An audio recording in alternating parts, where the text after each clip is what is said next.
Raising Us is sponsored by Nugget, makers of the original Play Couch. I'll tell you one piece of advice I have for parents that's worked for me and my son. Anything you think your child is currently going through, if you have a story to share about that same thing with them, share it unsolicited. Parenting doesn't come with a script, but it does come with lots of questions. I'm Elise Hu, journalist, mom, and your host for Raising Us, a podcast from A Kids Co. Every week, we break down the big, timely topics so you can have honest, meaningful conversations with your kids. Because these conversations, they matter. And every time we show up for them, we're not just raising thoughtful kids, we're raising us, too.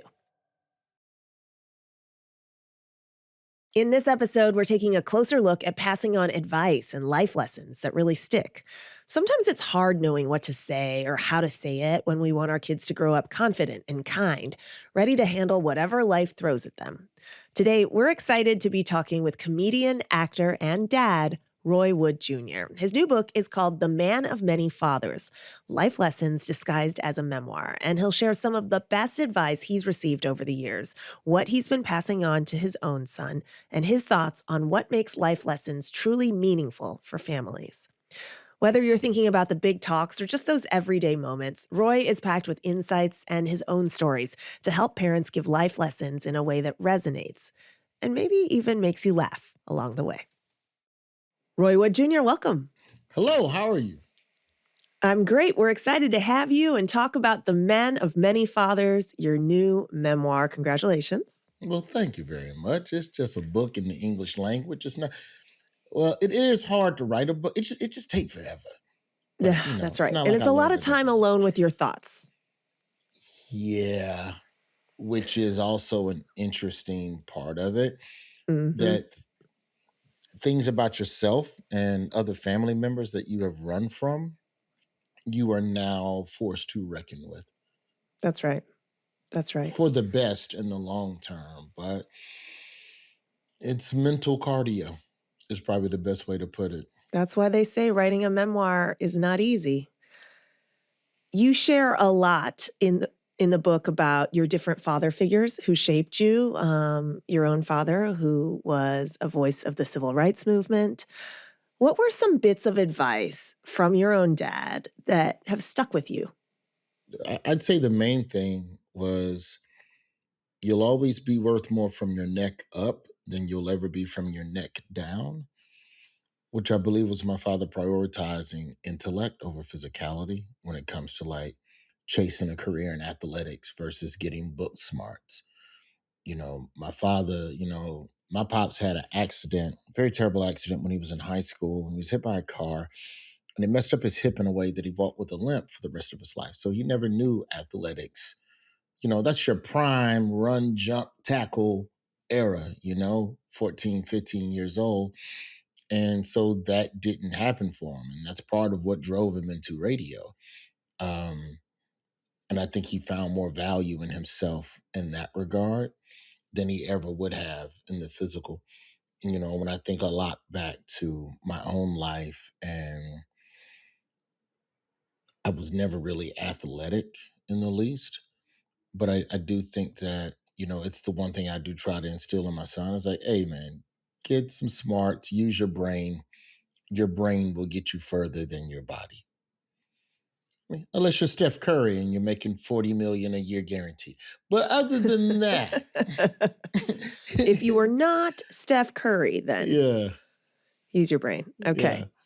You also write about your other father figures, comedians who are fellow comedians or who have come before you and paved a path. Was there a particular moment with one of those guys or gals that really changed your perspective or life path?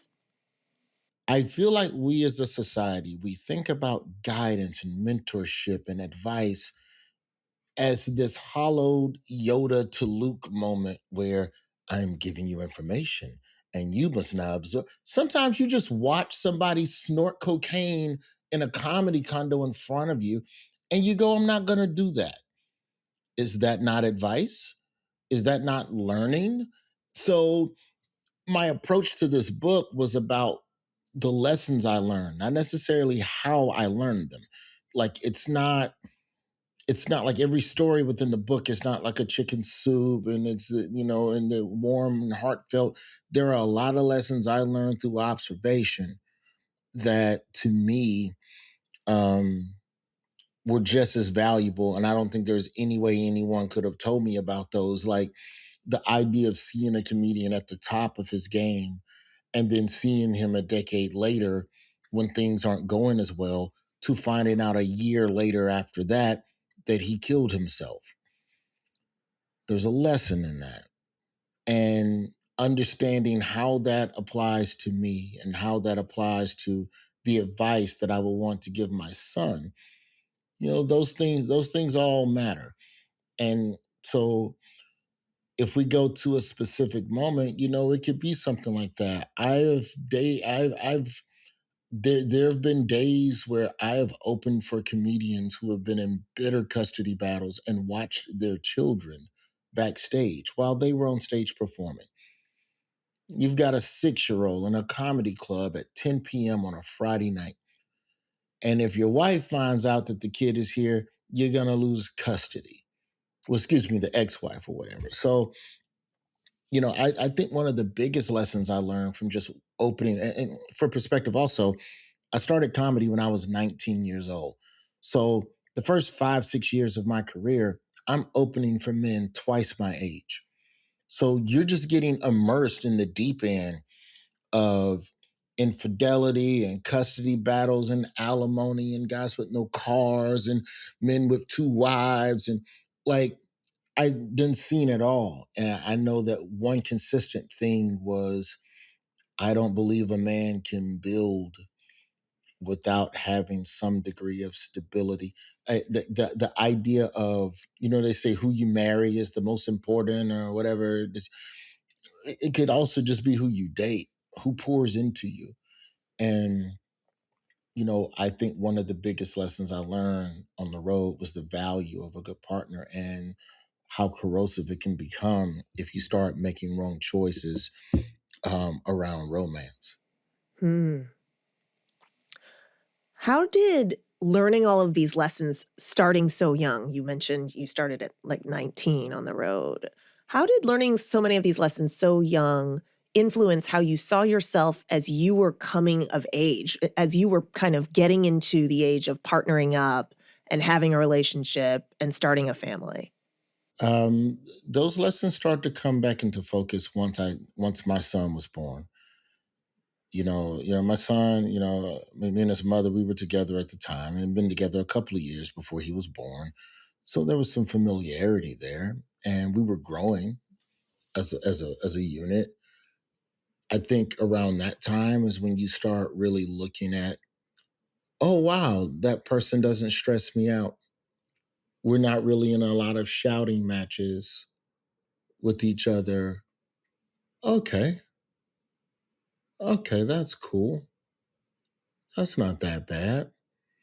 Um, Oh, okay. Well, then let's try it. Yeah, let's move in together. Let's raise the kid. Yeah, we were already living together, but like the idea of I just gotten hired at the Daily Show, and we were trying to figure out whether or not they should move to me. I didn't want to move a newborn across the country for a job I just got that might very well fire me. A lot of people get fired in late night television their first year, and so that's like it's a little known fact, if you will. So that was kind of that feeling loomed, for lack of a better phrase. But, I think that the men that I worked with and the ones that I knew that were happy and stable, by the same token, for any guy that I saw backstage hiding his kid or making a 20-year-old who's already underage drinking Goldschlager watch a 6-year-old, there were also times where I was on the road and got invited over to the homes of stable comedians that have me in their house. They cook for me. I watch their children do homework and then be back out at the club that night. But, I'd say probably one of the largest influences on love and the idea of it being this functioning thing that could work is comedian Adele Givens and her husband Tony. Um, I've been over that. She's been kind enough to have me in her home. My son has been to her home. Um, and she was great. She was really great. And the dynamic that she has with her husband as a working road comedian, man, that's something every comedian should want for themselves, man. That was really a beautiful thing. What did you see?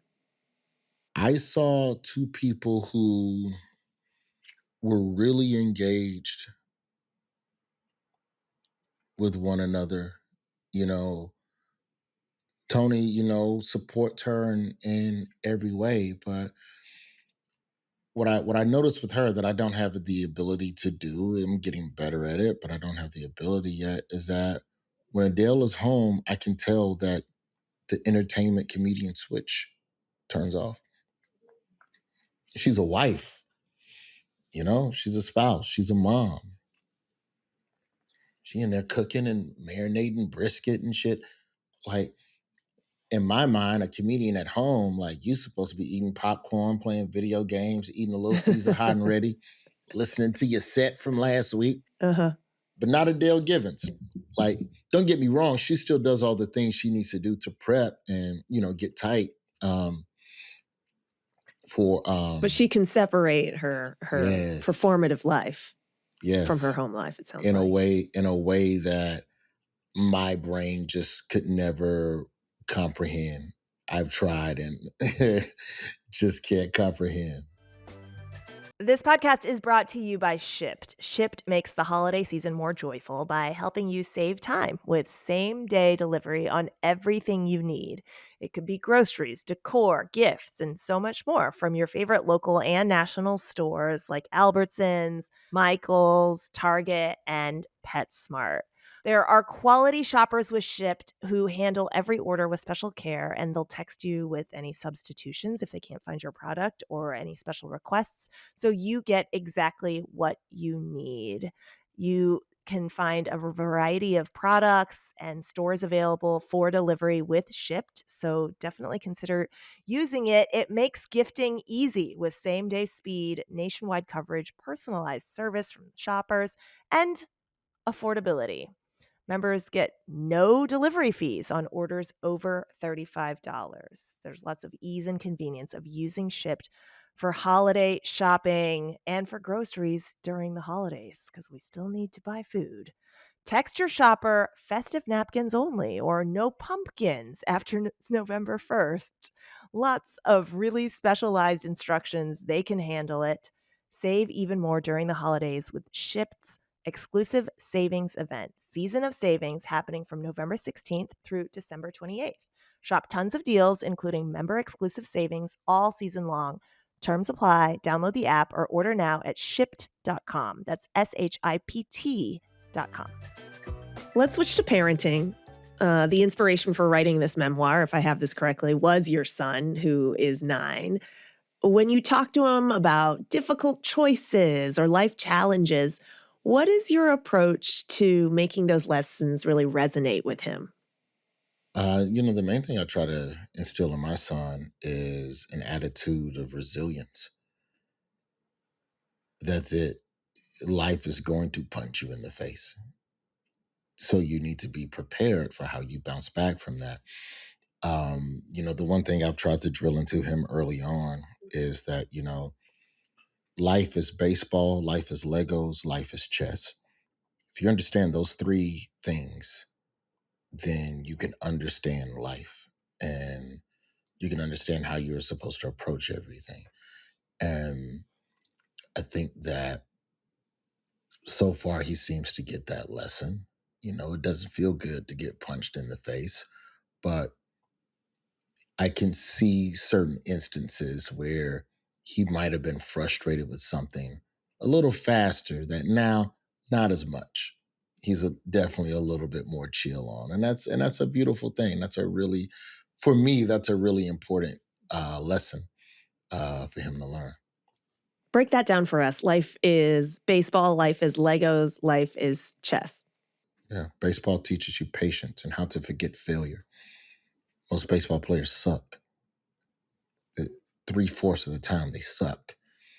And then they go to the Hall of Fame. You failed 70% of the time and you go to the Hall of Fame. The only way you can be good is if you can forget your failure.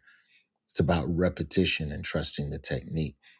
Uh, Legos and chess are about having a plan, having a detailed plan. Whether it's a 10-piece set of Legos or a 5,000-piece set of Legos, the approach has to be the same. You have to have a plan. You have to have a system of order in place. You know, chess is about being patient and waiting and knowing when to attack, when to set people up, but also thinking 3 steps ahead of your opponents so that you can understand how people are trying to attack you so that you can be prepared for that as well. I try to give my son, or I'm trying to give him, a barometer for always watching for the hook, always watching for that backdoor slider, always watching for that haymaker coming out of your blind spot with people, but not Even at 9? Yeah. but not giving him this sense of wild distrust, Hmm. but you say at 9, but my dad died when I was 16. So, I'm not trying to give him the fear, be careful and be ready and learn karate, but also be very leery of people that are very nice to you, especially strangers. If you're on the train and a stranger's talking to you, okay, cool. Keep your space, keep your distance. There are things, I'm raising a city child. And eventually your children, whether you like it or not, they're out in the world and all they have are the tools that you gave them. And there's going to be times where they're not with you. And the measure of a parent is the decisions the child makes when you're not present. And you want them to make good decisions. You want them to have a sharp eye for detail and for their own safety. You know, Move in love, but be prepared because you're going to meet some people who don't. And I think those two things are very important. I think chess is a very, very important tool in just teaching your kids about having a plan and thinking ahead, but also kind of thinking about what other people are thinking. And, not from a place of distrust. Also, Legos teach patience because that shit take forever. Oh my And goodness. it's like, God, it's 5,000 Yeesh. pieces. It took us a week to build it. But bit by bit, you do it. And it's the perfect analogy to understand that every day, just put a couple bricks on. That's right. Brick by That's right. brick, you'll get it done. Have you had a moment where you realized some of your advice actually landed and resonated, and you heard your son say something back to you, or you heard a story about him and what he did without you being present? Um, Has the advice come back around yet? I've told him this story. There was a time where he fell off his bike once and skint up pretty bad. A little bit of road rash on the shin. He's like 3 houses down. We're down south at the time at my mom's house. And I'm just on the porch, and the default, you see a kid fall, and you gotta run over and triage, triage. I just sat and watched him. I didn't say nothing. I didn't just watched him. He fell. He looked up. He looked around. He looked at me. Like I could feel him looking at me. I wasn't looking at him, but I could feel him looking at me. And then he got up, brushed himself off, and then he walked over. Leg was bloody. He was messed up, pretty solid.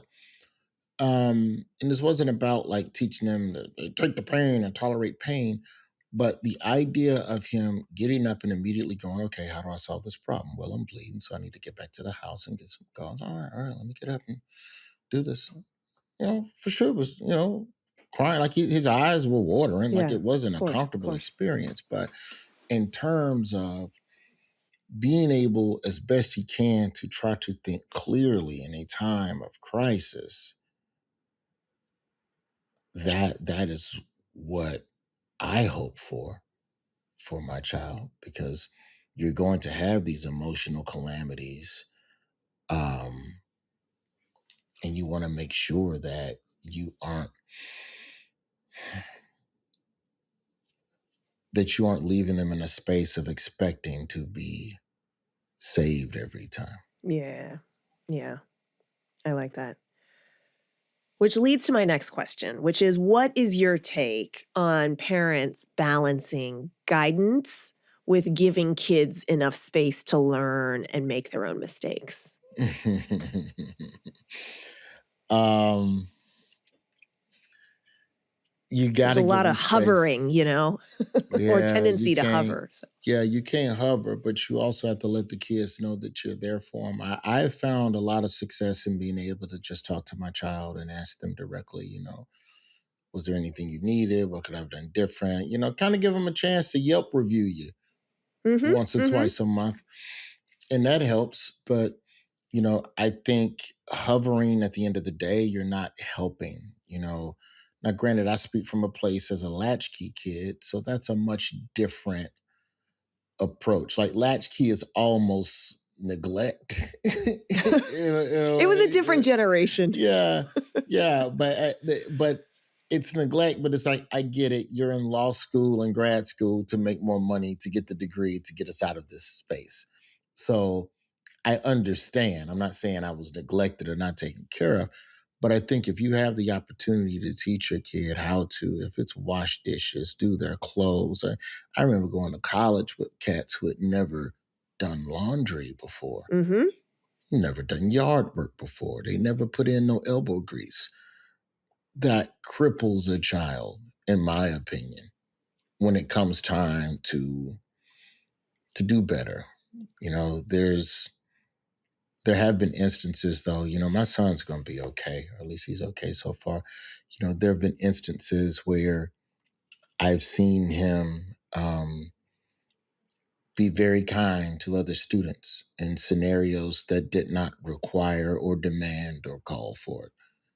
And that gave me it's a good feeling to know, oh, really? He did that? My son did that? Your teacher will tell you something about your kid, and you have to just go, oh, well, that's good. And then the teacher walks away and you fist bump. You're like, yes, he's all right. All right. So, for parents out there who are trying to pass on some meaningful lessons to their kids, what insights from your own journey do you think might help them communicate in a way that sticks? I'll tell you one piece of advice I have for parents that's worked for me and my son. Anything you think your child is currently going through, if you have a story to share about that same thing with them, share it unsolicited. And if you're onto something, then your kid is going to ask, well, who was the bully? Well, what did they do? Well, why were you scared? Or what is the thing? I think we underestimate just how exalted our kids view us, how um, we are gods almost to them. We're perfect. We've never messed up. And you start sharing your imperfections, and the day you fell off the thing, or the day you lied and got in trouble, the day you got in punishment about the thing. I've told my son a lot of those stories. Um, and he'll ask questions here and there. Yeah, and why do you think storytelling is so powerful? What is it about the sharing of a story that is more effective than just saying like, "Hey, don't do it this way," or "Do it Because it this way"? resonates. It resonates. That's why all these TV shows you show your kids at the end, there's a message. Because we've opened your pores up with a story first. And this story permeates better when it's the lesson or the value permeates better when it's told like that as a story. Um, I think that to always be the case. Um, That's why politicians tell us stories about themselves instead of just going, vote for me, the policy. It's the reason why sports is high drama because you know the story of this athlete.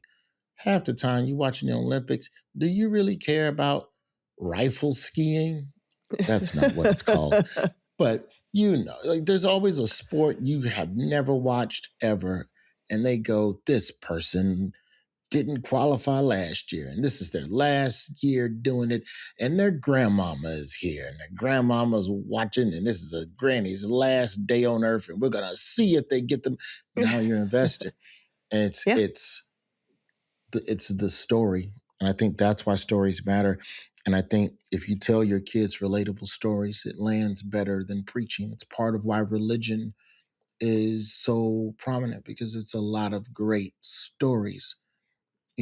Every religion, there's the David and Goliath. Like every religion has a legendary story about and it all is brought back for the sake of you keeping your faith, whatever your faith is. So I don't think parenting is any different. You know, you I know my son's getting to that age at some point where there's going to be, you start getting into your first crush, your first real bully, your first real threats at school. So I'm going to start telling them about some of my stories and tell them what happened. Looking back now on your book and your life, before we let you go, what's one piece of wisdom that you wish every parent would share with their kid? That your happiness matters first.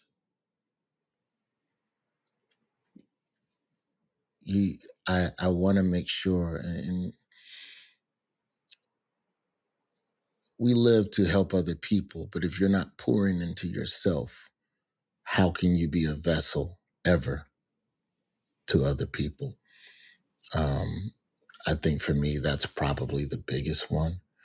It's just, don't do everything for other people. Don't think that you have to. Um, Something I tell my son often, I just tell him, you're the architect of your happiness. You know, I'm here to help you go over the blueprints a little bit and give you some options on how you build that house, but don't let me tell you how to do that. And I think giving children agency early on is one of the most empowering things you can do as a parent, instead of having a child that feels like they live under siege and under your rules and this is what it's going to be. You're going to lose them faster. The moment they turn 18, they're going to a college 2 time zones away, and they're going to be drinking Goldschlager underage while watching a 6-year-old. Roy Wood Jr., that was Hopefully not. fantastic. Yeah. Excellent callback. Excellent callback. Thank you so much. Thank you. Thank you for having me on. Thanks again to Roy Wood Jr. for joining us. And let's be real, teaching kids life lessons gets messy sometimes. You don't really hand it over in a perfect little package. It's all those everyday moments, whether it's about sharing, saying sorry, handling a disagreement, that really teach them the most. And when parents stay patient and genuine, it can make those lessons hit home a whole lot better. For more tools and resources, visit us at akidsco.com. Thanks for listening to Raising Us. And if this episode resonated with you, share it with someone who needs to hear it. And don't forget to subscribe and follow us on YouTube, Apple Podcasts, Spotify, or wherever else you get your shows. Talk to you next time. Raising Us is sponsored by Nugget.